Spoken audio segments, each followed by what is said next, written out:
गौ माता प्राणी नहीं, संसार का प्राण है। गौ माता जानवर नहीं, देश की जान है। Hello and welcome back to a very beautiful, positive and informative vlog. आज का व्लॉग है all about my day at गौशाला। तो आप पूरा व्लॉग देखना, बहुत ही इंटरेस्टिंग, बहुत ही पॉजिटिव और बहुत ही मज़ेदार है। और इसलिए मैं रोज़ कभी भी अपने व्लॉग की स्टार्टिंग में आपको कभी नहीं कहती कि स्किप मत करना या फिर लास्ट तक देखना या फिर कुछ भी है।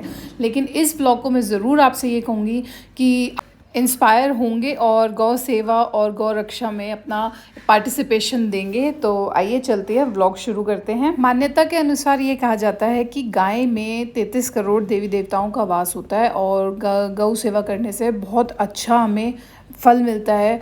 इनफैक्ट हमारे देवी देवता भी बहुत प्रसन्न होते हैं। तो जिस दिन मैं गौशाला गई थी उस दिन मैंने सबसे पहले सारा गुड़ और जो चने की दाल थी या जो भी मेरा हरा चारा जो सामान था वो सेग्रीगेट किया और उनको प्रॉपर इजीली कैरी होने वाले बॉक्सेस में अलग अलग रख दिया। गुड़ को मैंने ऐसे एक बाल्टी जो जिसमें ढक्कन था उस बाल्टी में रखा है, और जो चने की दाल है जो कि मैंने रात को ही भिगो दी थी वो मैंने एक बॉक्स में रख दी है, जो नॉर्मल आप कोई भी प्लास्टिक का बॉक्स ले सकते हैं। उसके हरा चारा, केले और पालक ही मुझे रास्ते में से लेना था। तो बस अब निकलने की तैयारी करते हैं। सारा सामान रख चुके हैं और दोनों भाइयों को मैं अपने साथ लेके जा रही हूँ।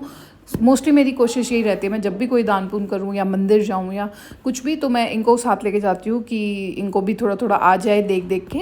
और अब सच बताऊँ तो इन दोनों में ये चीज़ ऑटोमेटिकली आ चुकी है बाय डिफ़ॉल्ट। इनको भी अच्छा लगता है सेवा करना, चाहे गौ सेवा है चाहे किसी बेज़ुबान की कुछ खिलाना है, कुछ भी। तो अब ये धीरे धीरे दोनों सीख गए हैं। और देखिए, बच्चों को सिखाते हैं तो ही वो सीखते हैं। ऐसे कभी उनको लगता है, चलो पहले सोचते थे माँ जी है, माँ जी करती रहेंगी दान, फिर दीदी कर रही है, मम्मी कर रही हैं, ये लोग कब सीखेंगे। तो इनको अपने बच्चों को साथ लेके जाओ, इनको भी सिखाओ। देखिए, अच्छी ही चीज़ है, दान कोई बुरी चीज़ नहीं है। चाहे कोई कम लेवल पे करे चाहे कोई ज़्यादा लेवल पे करे, दान पुण्य करना चाहिए, अच्छी बात है। बेज़ुबान को खिलाना चाहिए। तो बस मेरे घर के पास नजफगढ़ रोड से हम जब हम आगे जाते हैं तो बटरफ्लाई स्कूल के पास ही मशीन है जहाँ पे हरा चारा इजीली मिल जाता है। अगर आप लोगों को भी किसी को प्रॉब्लम है कि भाई कहाँ से लेना पड़े या कुछ है, तो बटरफ्लाई स्कूल के बिल्कुल थोड़ी सी आगे जाके ही एक मशीन आपको दिख जाएगी, अलग ही पूरा गोडाउन है, उसमें चारा मिलता है। वहाँ से आप 1 कट्टा 2 कट्टा 4 कट्टा जिसकी जैसे श्रद्धा है वैसे आप ले सकते हैं। देखिए, मैंने 2 कट्टा लिया था, अप्रॉक्स 250 रुपये कितने का आ गया था। तो कोई बहुत ज़्यादा महंगी चीज़ भी नहीं है कि हम उसको अफोर्ड नहीं कर सकते या जो भी। वहाँ से हरा चारा परचेज़ करने के बाद जब हम नजफगढ़ रोड पे आए तो यहाँ पे तो बहुत सारी गायें मिलती है हनुमान मंदिर से आगे। देखिए, देखा जाए तो बड़ी दुर्गति है गाय माता की कि रोड पे भी बैठी रहती हैं, गंदगी में भी रहती हैं, कूड़ा भी खाती हैं। पर क्या करें, मतलब ये कुछ एक ऐसी चीज़ है जो सच में ही इंसान के हाथ में नहीं है। वो क्योंकि प्रॉपर मैनेजमेंट नहीं है, गाय के लिए शेल्टर होम्स नहीं है, कम है, मतलब देखिए हैं बट कम है। और इसी वजह से ये यहाँ पे रोड्स पे और वैसे बैठे रहते, बहुत डर लगता है कई बार तो कि कोई टायर या कुछ ऐसे ना इनके पैरों पे चढ़ जाए। पर ठीक है, इनको अपनी सेफ्टी अब पहले दिन से ही आ जाती है, बर्थ से इनको अपनी सेफ्टी आ जाती है। आजकल तो लोगों में अवेयरनेस भी इतनी ज़्यादा है, चींटी को खाना खिलाने से लेके, डॉगी को खाना खिलाने से लेके, गाय को, बाकी बेजुबान और भी जानवर है, लोग बहुत सेवा पानी करते हैं। जब मैं सुबह वॉक पे जाती थी उस टाइम मैं बहुत लोगों को नोटिस करती थी कि सबके हाथ में कुछ ना कुछ थैली होती थी। कभी कोई चींटी को चारा खिला रहा है, कोई पिजन्स को खिला रहा है, बर्ड्स के लिए, सब तरह के लोग हैं, सब बहुत करते हैं। भाई देखो, हम तो फिर भी कभी कभी करते हैं। लोग ऐसे हैं जो कि सुबह रोज़ वॉक पे जाते हैं तो चींटी का खाना, गाय का खाना, डॉगी के लिए बिस्किट्स, ये सब लेके जाते हैं। तो बहुत अच्छी चीज़ है, उन्हीं को देख के शायद कभी हमें भी लगा होगा। तो वहाँ से चारा खिलाने के बाद हमने केले लिए हैं। केला लेने के बाद अब पालक की बारी है, पर पालक बारिश का सीज़न है तो हो सकता है पालक ना भी मिले। तो यही चीज़ हुई थी, हम बहुत ढूंढते रहे, पालक हमें नहीं मिला। और आज हम जा रहे हैं बकरवाला की जो गौशाला है उसमें। मेन रोड पे जाम था तो रनोला गांव से निकल के आए हैं, यहाँ से नाले पे चढ़ेंगे और उसके बाद डायरेक्ट बकरवाला। मैंने बकरवाला जो गौशाला है वो इंटरनेट पे देखी थी, जैसे मैंने ऑनलाइन डाला गौशाला नियर मी तो वो सबसे पहले वही गौशाला आई थी। और ईजीली एक्सेसिबल है, आप में से किसी को जाना हो तो बहुत आसानी से जा सकते हो। अपना गौशाला ढूंढेंगे बकरवाला तो डायरेक्शंस भी आ जाती हैं और वैसे भी ईजी रास्ता है जाने का। जो गाँव में गायें होती हैं भाई, वो तो जैसे बरसम हो गई, लोबिया हो गया या ग्वारा हो गया, सेंजी हो गई, अपना नॉर्मल जो भी अन्न है, जैसे हमारे ज्वार, मक्की, जई, बाजरा, ये सब खा लेती है। लेकिन अब शहरों में तो ये ऐसा कुछ है ही नहीं, कहीं पे आपको बरसम, सरसों कुछ नहीं मिलती, या फिर उनके जो भी रेसिड्यूज़ होते हैं वो भी कहीं नहीं मिलते हैं। गन्ने के रेसिड्यू नहीं मिलते हैं इन लोगों को, वो भी जो गन्ने के जूस वाले वो भी उसको भी बेच देते हैं। जो गन्ने को जूस निकालने के बाद रेसिड्यू बच जाता है उसको भी बेच देते हैं। हालांकि तो यूपी में गाय वो भी खा लेती है, लेकिन यहाँ तो उसकी भी मतलब उसको भी बेच के पैसे मिलते हैं, तो वो भी गाय को नहीं डालते हैं। तो शहर की जो गाय है वो कहाँ से कुछ खाएं, तो उनके लिए तो सबसे अच्छा तरीका है उनको गौशाला में छोड़ दो, या फिर वो खुद ही ले जाते हैं गौशाला वाले। और उसके बाद हम जैसे लोग गौशाला में जाके सेवा करिए आएँ, या गौशाला में जाके दान दिए आएँ, या अपनी पर्ची कटवा लें, कुछ भी है। तो इस तरीके से हम इनडायरेक्टली या डायरेक्टली सेवा कर सकते हैं। तो लो, बातें करते करते हम रास्ता पार भी हो गया, पहुंच भी गए हैं। और ये है गौशाला। तो मैं बहुत धीरे करवा दी थी गाड़ी, इसलिए कि मेरे को आसपास का पूरा शूट करना था आप लोगों को दिखाने के लिए कि कितनी हरियाली है। और फिर अब पहुंचने के बाद आइए अंदर चलते हैं और आपको दिखाते हैं, गाय से मिलवाते हैं और अपनी सेवा का तरीका दिखाते हैं। चलिए देखते हैं।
जैसे ही हमने इसको गोदी में से उतारा और ये भाग के अपनी मम्मी को ढूंढने लगी, तो इसने इसकी जैसे जो इसकी मदर थी वो कम से कम 10-12 गाय के बाद खड़ी थी। और जैसे हमने इसको छोड़ा, इसने 2-3 गाय के पास पहले गई है, थोड़ी स्मेल की, और जैसे थोड़ा कन्फ्यूजन थी इसको कि ये मेरी मदर है या नहीं है। तो पहले उनका दूध पी के चेक किया है, इसको लगा नहीं है, तो अगली वाली के पास गई, वहाँ उसका दूध चेक किया, और जब बिल्कुल श्योर होगी कि यही उसकी मदर है तो छुप गई उनके नीचे जाके, ताकि हम उसको फिर से गोदी ना ले लें।